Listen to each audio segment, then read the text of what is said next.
একটা ছোট শহরের এক কোণে থাকে একটা দুষ্টু কিন্তু মিষ্টি বিড়াল, নাম মিনি। সে সব সময় লাফালাফি করে, অন্যদের খাবার চুরি করে আর মালিকের উলের বলটা গড়িয়ে দেয় বিছানার নিচে। একদিন বৃষ্টির রাতে মিনি বারান্দায় একটা ঝকঝকে ঘণ্টা খুঁজে পায়। ঘণ্টাটা অদ্ভুত, এতে ছোট ছোট তারা খচিত, আর যখন ঝনঝন শব্দ হয় বাতাসে আলো ঝলমল করে। পরের সকালে মিনি দেখে সে যখন ঘণ্টাটা বাজায়, পাখিরা গান গায়, ফুলগুলো নাচে আর খাবার নিজে নিজে হাজির হয়ে যায় তার সামনে। মিনি ভাবে, দারুণ, এখন থেকে পরিশ্রমের দরকার নেই। সে ঘণ্টা বাজিয়ে প্রতিবেশীর দুধ, মাছ আর কেক নিজের বাড়িতে এনে ফেলে। সবাই অবাক, তাদের খাবার উধাও হচ্ছে, কিন্তু কেউ বুঝতে পারছে না কে চোর।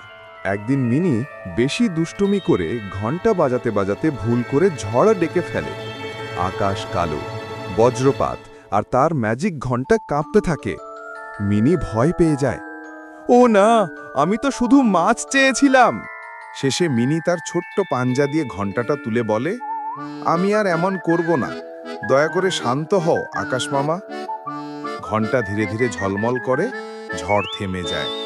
সেই দিন থেকে মিনি ম্যাজিক ঘণ্টা শুধু ভালো কাজে ব্যবহার করে, বন্ধুদের সাহায্য করে, বাচ্চাদের হাসায় আর শহরের প্রিয় ম্যাজিক বিড়াল হয়ে ওঠে।